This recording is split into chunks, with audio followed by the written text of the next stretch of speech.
சாகா வழங்கும் spoken English course.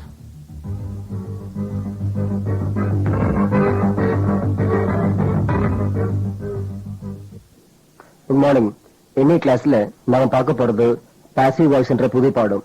நேற்று நடத்தி இதெல்லாம் படிச்சு பாத்தீங்களா? ஓகே. இப்போ active voice and passive voice, அதாவது செய்வினை செயற்பாட்டு பிணை பற்றி பார்க்க போறோம். ஏற்கனவே ஸ்கூல்லயும் ஆக்டிவ் வாய்ஸ் பாசிவ் வாய்ஸ் சொல்லி கொடுத்திருப்பாங்க. இருந்தாலும் இப்போ கவனிங்க.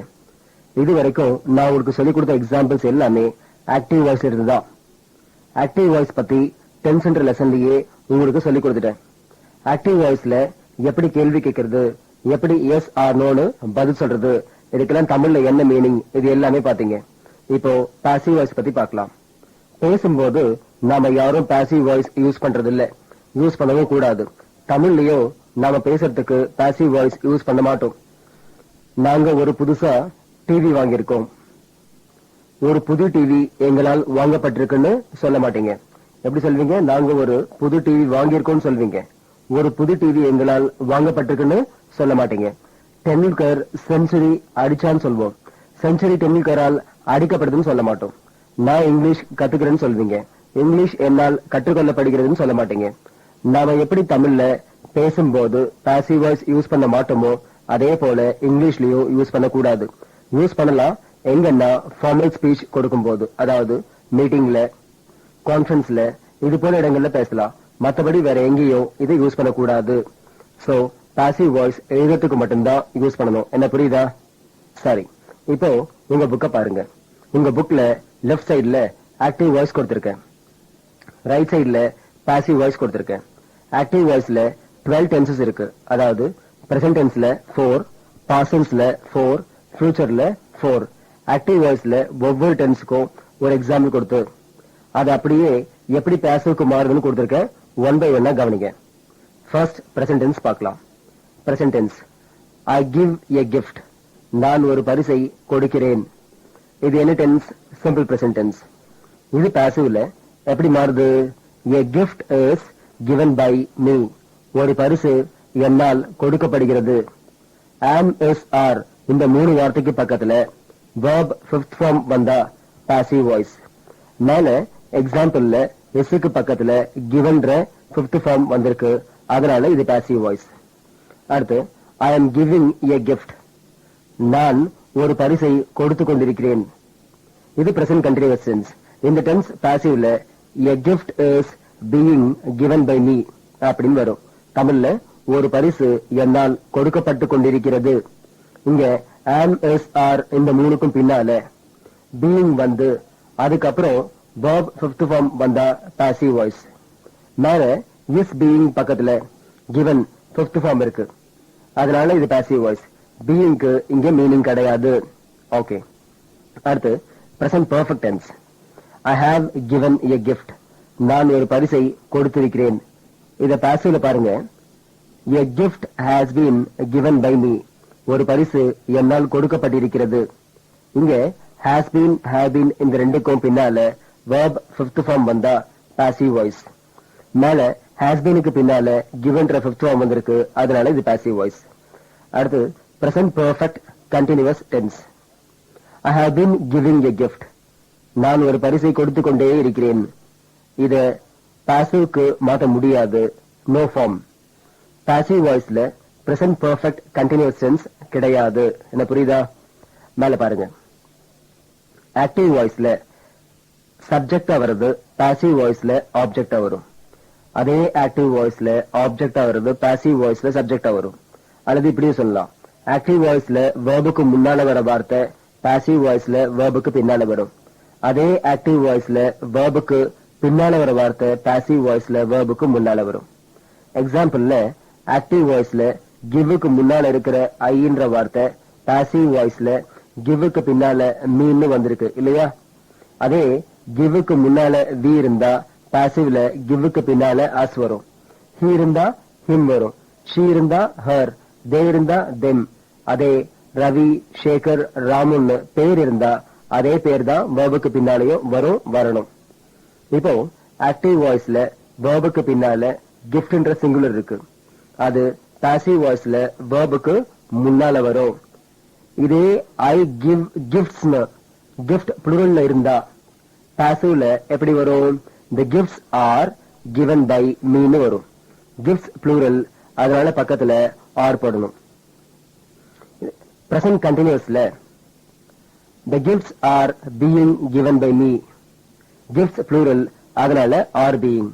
அதே present perfectல the gifts have been given by me, gifts plural, அதனால have been. இது போல singular plural இதெல்லாம் பார்த்து எது சூட் ஆகுமோ அதை போட்டுக்கணும்.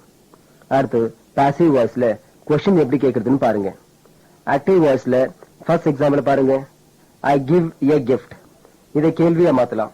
இதுக்கு yes னு ஒரு ஆன்சர் சொல்லலாம், no னு ஒரு ஆன்சர் சொல்லலாம். பாருங்க. Do you give a gift? Yes, I give a gift.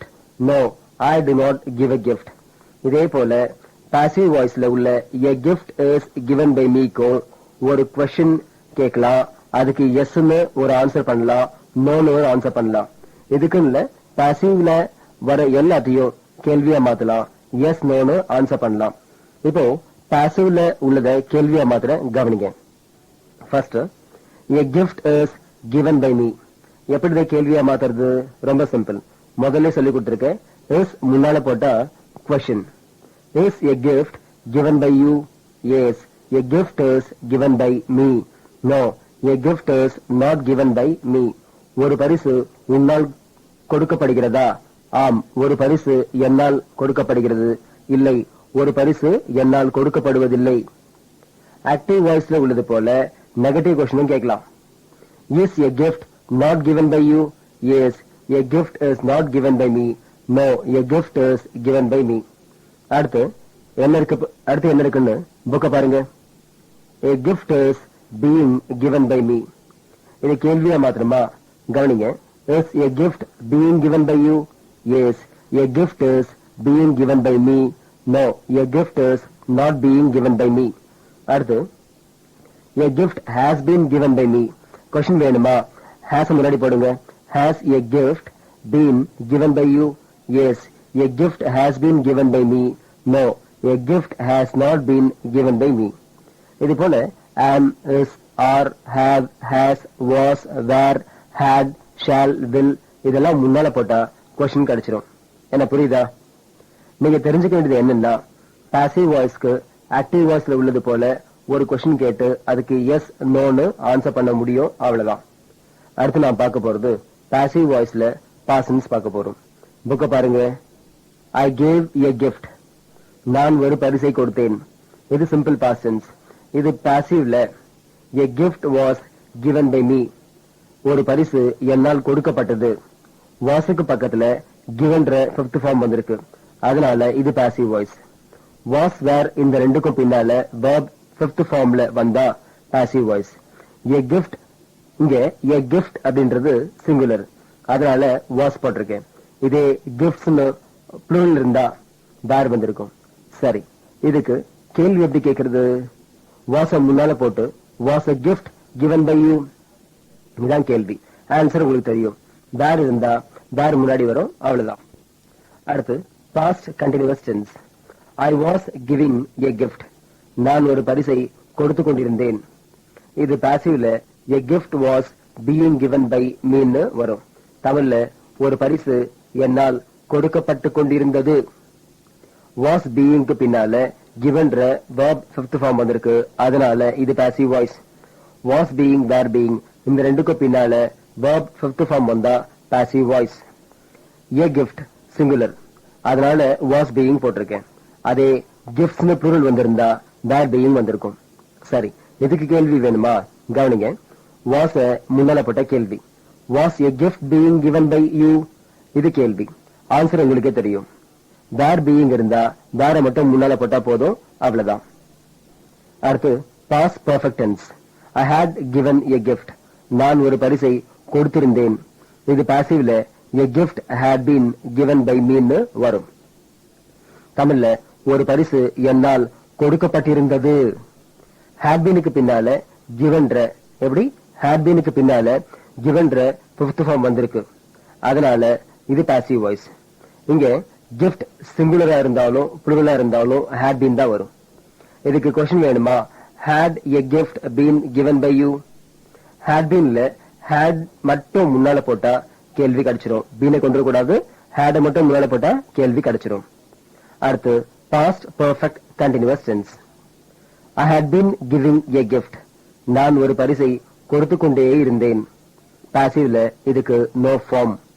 Passive வாய்ஸ்ல past perfect continuous tense கிடையாது.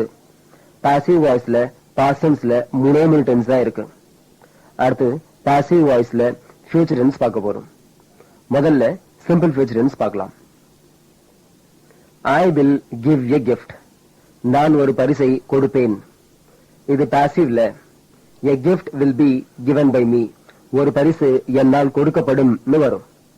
will be க்கு பக்கத்துல givenன்ற verb fifth form வந்திருக்கு. அதனால இது passive voice. shall be will be இந்த ரெண்டுக்கு பின்னால verb fifth form வந்தா passive voice. இதுக்கு கேள்வி வேணுமா? ரொம்ப சிம்பிள். will be ல bill மட்டும் முன்னால போட்டா கேள்வி கிடைச்சிரும். will your gift be given by you? இதான் கேள்வி. இதுக்கு ஆன்சர் உங்களுக்கே தெரியும். இதே போல shall be இருந்தா shall மட்டும் முன்னால போடணும், கேள்வி கிடைச்சிடும். அவ்வளவுதான். அடுத்து என்ன டென்ஸ் இருக்கு? future continuous tense. I will be giving a gift. நான் ஒரு பரிசை கொடுத்து கொண்டிருப்பேன். இதுக்கு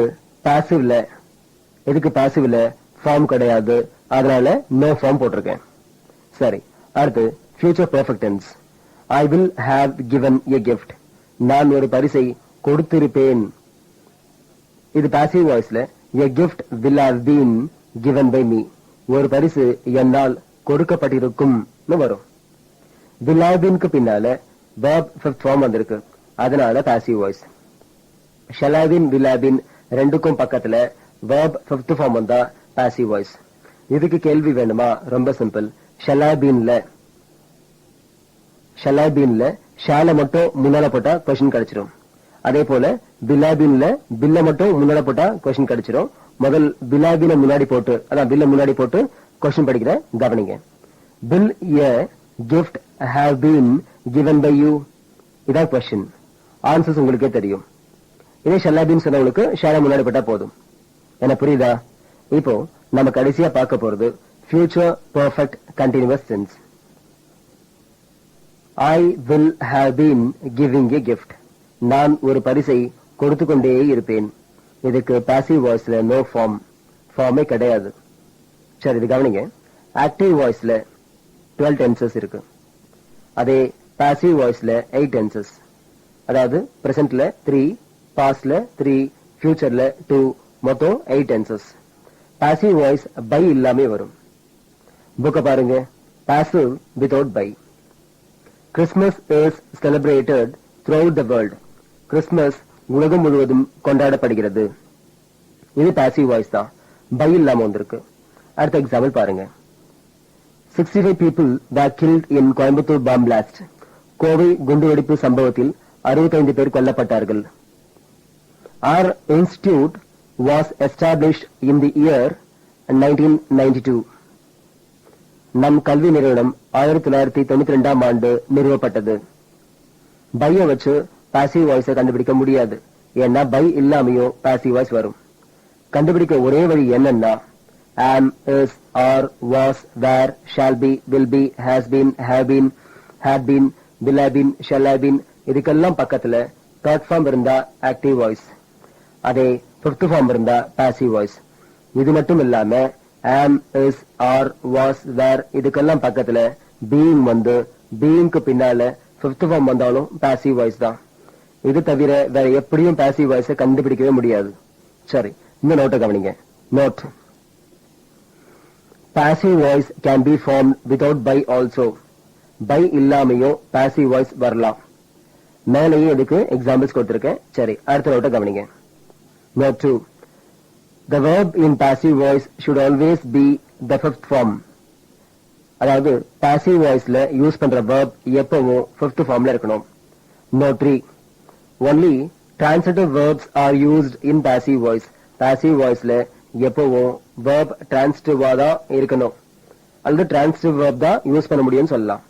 இங்கிலீஷ்ல transitive verb, intransitive verbனு 2 டைப்ஸ் உண்டு. அதாவது transitive verbனா செயல்படு பொருள் குன்றுமினை, intransitive verbனா செயற்படு பொருள் குன்றாவினை. பயப்படாதீங்க, ஏறக்குறைய எல்லா வேர்பும் டிரான்சிட்டிவ் அல்லது இன்டிரான்சிட்டிவ் ரெண்டு விதமா ஃபங்க்ஷன் ஆகும். எல்லா வேர்பையும் பாசிவ்க்கு மாத்தலாம். ஒரு சில வேர்ப் மட்டும் பாசிவ்க்கு மாத்த முடியாது. நீங்க படிச்சு பார்க்கும் போதே மீனிங் ஒத்து வராது, நல்லா தெரியும். சில எக்ஸாம்பிள்ஸ் பாத்தீங்கன்னா புரியும். ஐ கோ டு டெம்பிள்னு சொல்லலாம். இதுவே a temple is gone by meன்னு சொல்ல முடியாது. அதாவது ஒரு கோவில் என்னால் போகப்படுகிறதுன்னு எப்படி சொல்ல முடியும்? கும்பகர்ணன் slept well சொல்லலாம். கும்பகர்ணன் நன்றாக தூங்கினான் அப்படின்னு அர்த்தம் இதுக்கு. இத தூக்கம் கும்பகர்ணனால் நன்றாக தூங்கப்பட்டதுன்னு சொல்ல முடியுமா? முடியாது. சரி, புரிய நினைக்கிறேன்.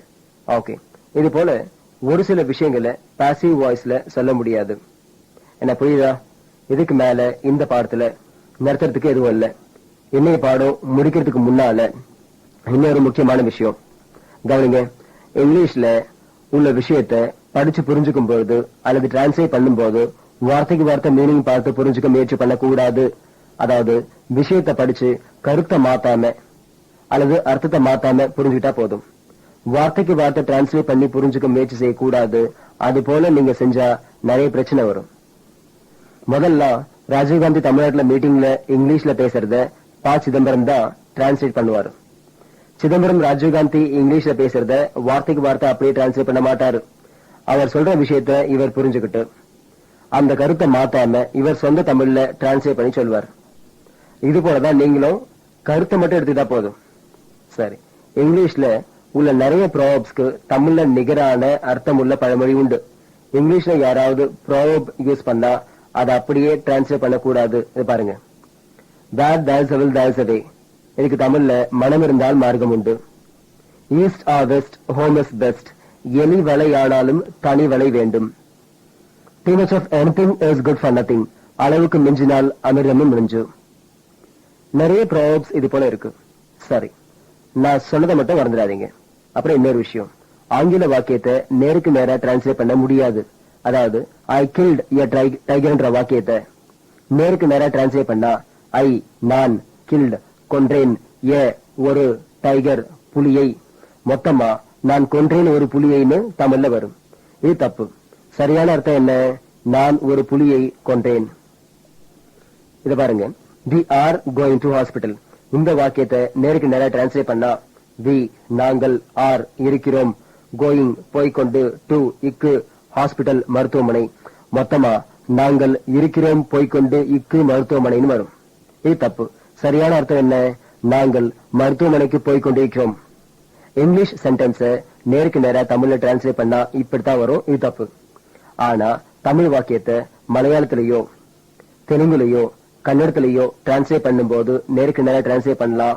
ஆனா இங்கிலீஷ மட்டும் நேருக்கு நேரா டிரான்ஸ்லேட் பண்ண முடியாது. ஏன்னா English is a foreign language.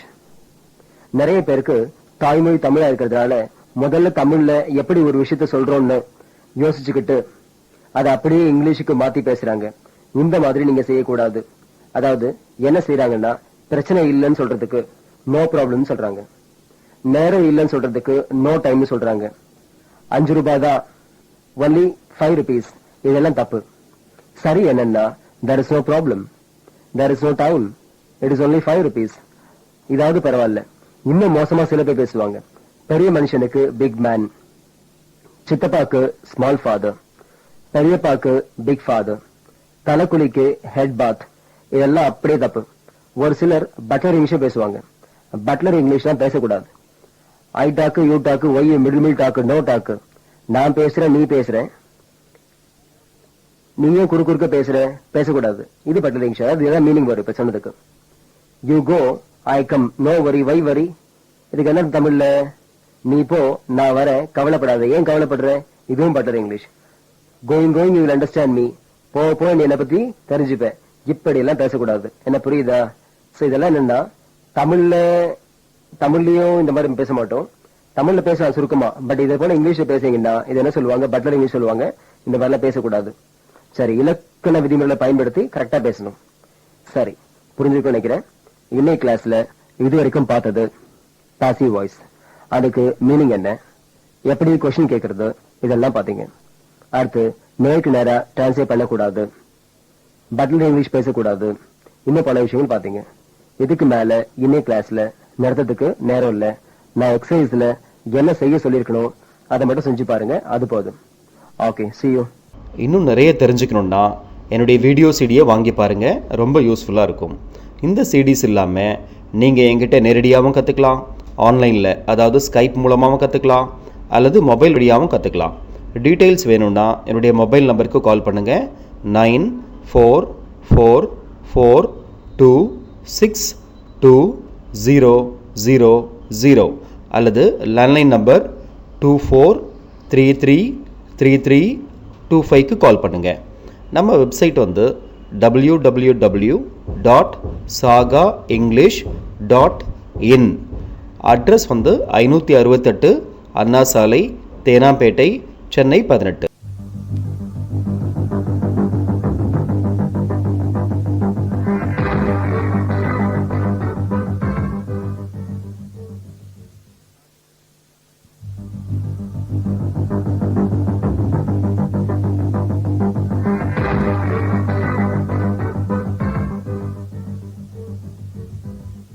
சாகா வழங்கும் ஸ்போக்கன் இங்கிலீஷ் கோர்ஸ்.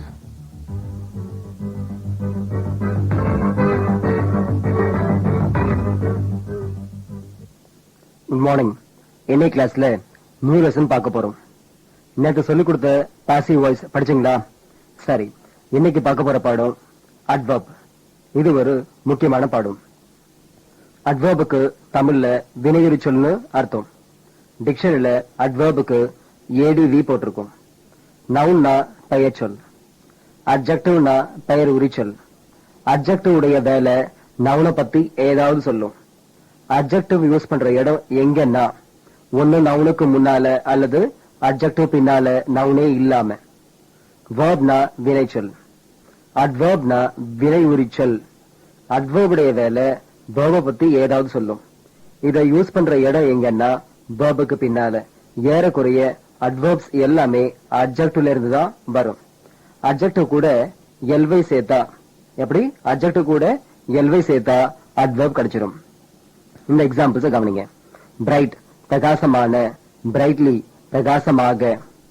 கிளியர் தெளிவான, கிளியர்லி தெளிவாக. ஸ்லோ மெதுவான, ஸ்லோலி மெதுவாக. ஆக்டிவ் சுறுசுறுப்பான, ஆக்டிவ்லி சுறுசுறுப்பாக. குயிக் விரைவான, குயிக்லி விரைவாக. கேர்ஃபுல் கவனமான, கேர்ஃபுல்லி கவனமாக. ஹாப்பி மகிழ்ச்சியான, ஹாப்பிலி மகிழ்ச்சியாக. இது போல ஏறக்குறைய எல்லா அட்ஜெக்டிவ் கூடவும் எல்வை போட்டு அட்வர்பை கொண்டு வரலாம். தமிழ் மீனிங்கை கவனிங்க. கடைசி எழுத்து நாவ காவா மாத்திட்டா அட்ஜெக்டிவ் அட்வர்பா மாறிடும். இதனால டிக்ஷனரியில எல்வைல முடிகிற அட்வர்புக்கு மீனிங் இருக்காது, அட்ஜெக்டிவ்க்கு தான் இருக்கும். நீங்க தான் அட்வர்புக்கு மீனிங் எடுத்துக்கணும். என்ன புரியுதா? சரி, புக்க பாருங்க. The word that says something about the verb is called adverb. அதாவது எந்த ஒரு வார்த்தை ஒரு செயல் எப்படி நடக்கிறது என்று சொல்கிறதோ அது வினையுரிச்சொல்.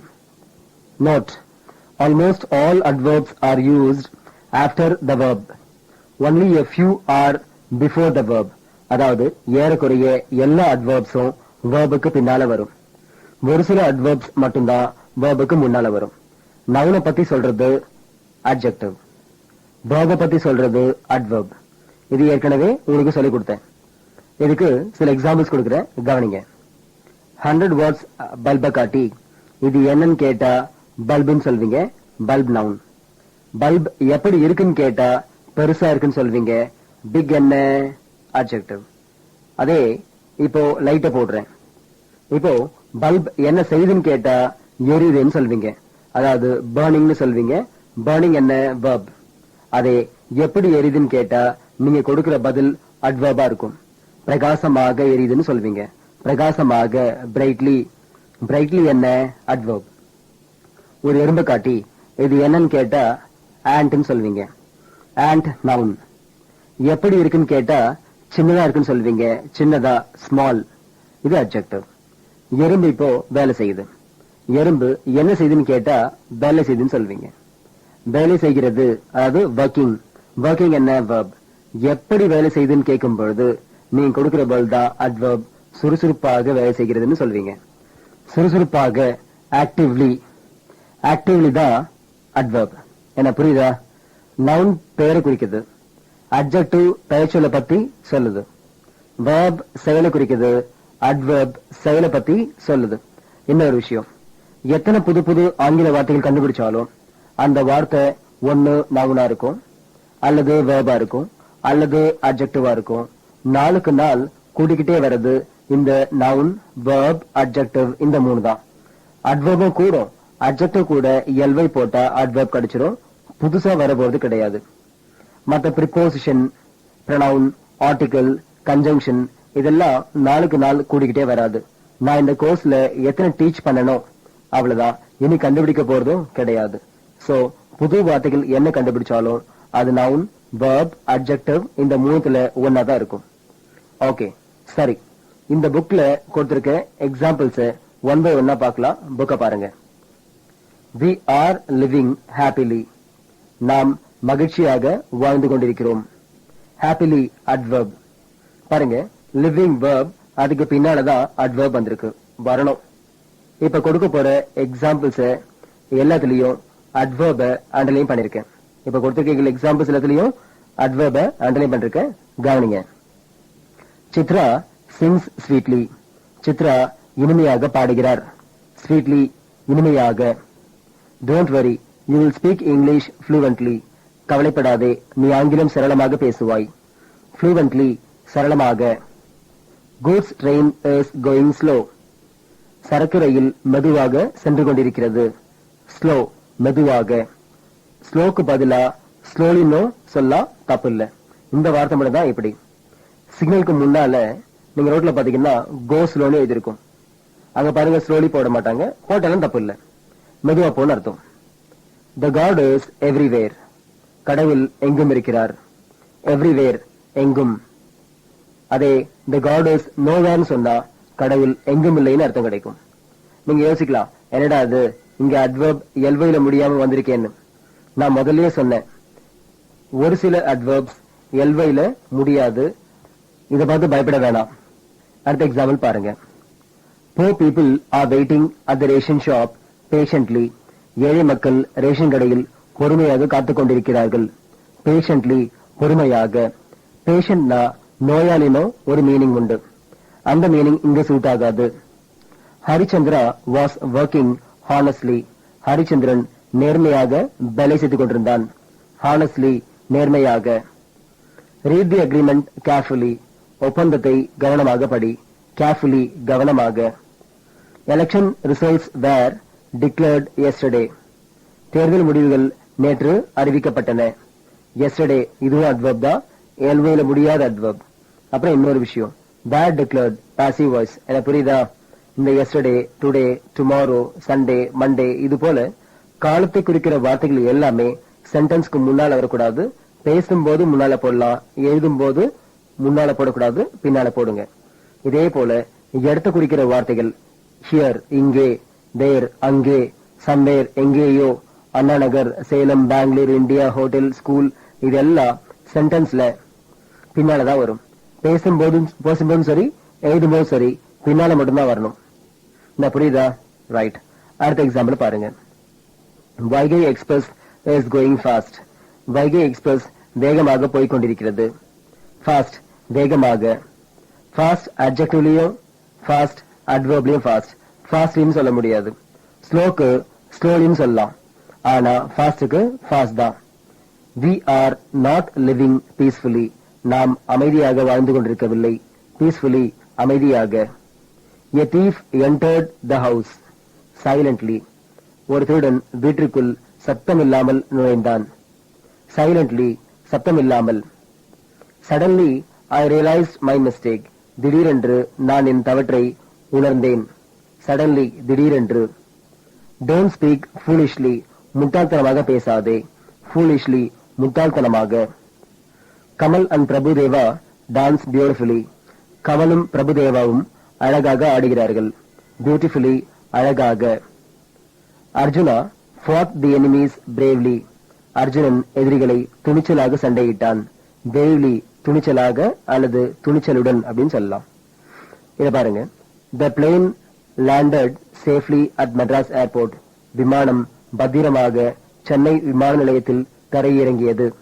சேஃப்லி பத்திரமாக அல்லது பாதுகாப்பாக. Whatever you do, do it confidently. என்ன செஞ்சாலும் நம்பிக்கையுடன் செய். Confidently நம்பிக்கையுடன். You are speaking frankly. நீ வெளிப்படையாக பேசிக் கொண்டிருக்கிறாய். Frankly வெளிப்படையாக. Periyar answered the question correctly. Periyar கேள்விக்கு சரியாக பதிலளித்தார். Correctly சரியாக. இது போல எத்தனை எக்ஸாம்பிள் வேணாலும் கொடுத்துட்டே போலாம். என்ன புரியுதா? ஓகே. ஏறக்குறைய எல்லா அட்வர்பும் எல்வையில முடியும். வேர்புக்கு பின்னால வரும். இதை மட்டும் மறக்காதீங்க. சரி, அடுத்து நாம் பார்க்க போறது இதே அட்வர்ப்ல क्वेश्चंस எப்படி கேட்கறதுன்னு பார்க்க போறீங்க. புக்க பாருங்க. क्वेश्चन